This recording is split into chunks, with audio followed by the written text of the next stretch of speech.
Last night, I was surprised to see President Trump on Truth Social go after me and Senate Republicans over what we call the blue slip. The people in real America don't care about what the blue slip is, but in fact, it impacts in their states the district judges who serve their communities and the U.S. attorneys who ensure the law and order is enforced.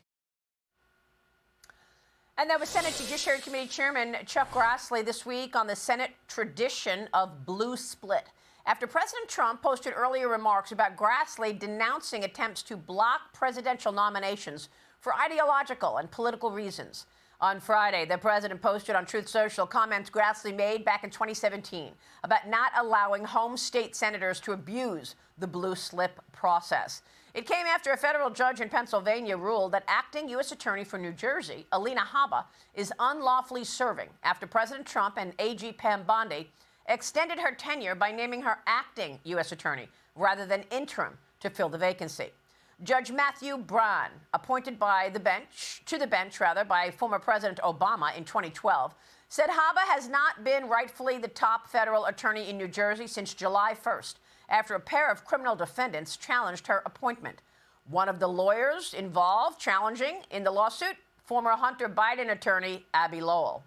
Bondi says she will immediately appeal the ruling, adding the DOJ will protect her position from activist judicial attacks. Haba is in this position because she has not had a confirmation hearing with the Senate Judiciary Committee, with Chairman Grassley honoring New Jersey Democrat Senators Cory Booker and Andy Kim's use of that so-called blue slip process. It allows senators to block certain nominees who would oversee their home states. The practice is a Senate tradition. It is not the law.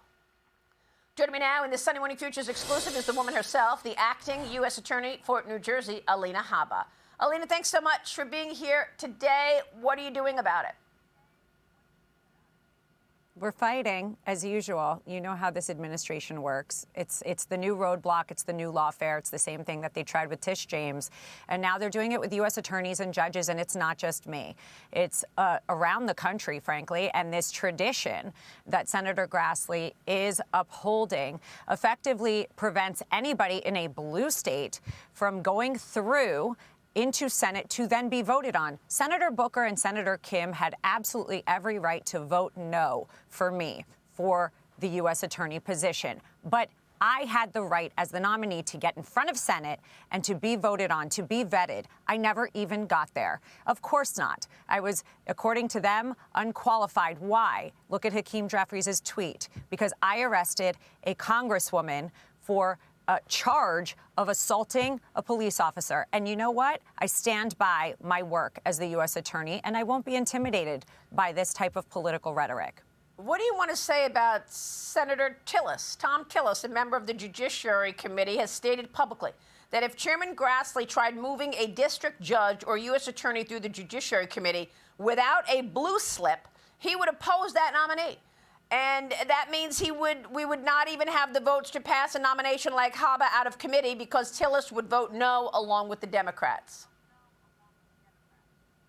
It's not surprising. You know, they're trying to look at this as they all need to get along to go along, but they're not looking at what this does. The president was rightfully voted in by a majority of Americans, and he is entitled to pick his U.S. attorneys, his Department of Justice officials, his judges, so that we can continue the agenda that the American public voted for, which is to get rid of crime. In the state of New Jersey in June alone, we arrested over 300 criminals, illegals, rapists. What is so bad about that work? The truth is it has nothing to do with the work that we're doing. It has nothing to do with the crime that we're stopping. It has to do with trying to prevent President Trump from continuing his agenda, and it has to stop. So I would say to Senator Tillis and Senator Grassley, you are becoming part of the issue.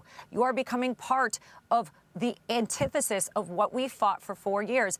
The same reason Tish James just got overturned in the appellate division, because it was a hoax and it was misused and abuse of power. And we cannot allow and promote that kind of behavior. It is not just about me. It is about people across the country, U.S. attorneys across the country that just want to do right by Americans that voted for President Trump in this administration.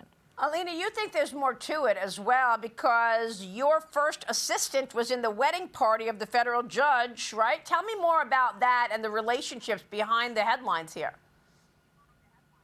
Yeah, in New Jersey, we had a very strange situation that I was made very aware of months ago.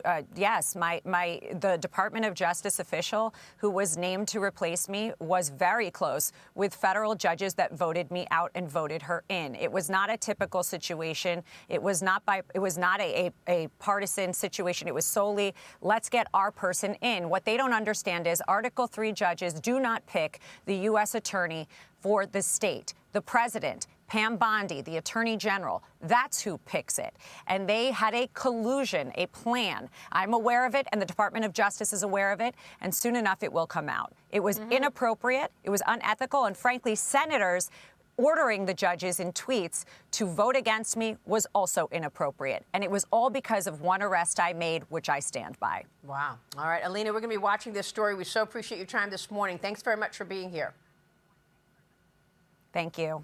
I'm Steve Doocy. I'm Brian Kilmeade. And I'm Ainsley Earhart. And click here to subscribe to the Fox News YouTube page to catch our hottest interviews and most compelling analysis.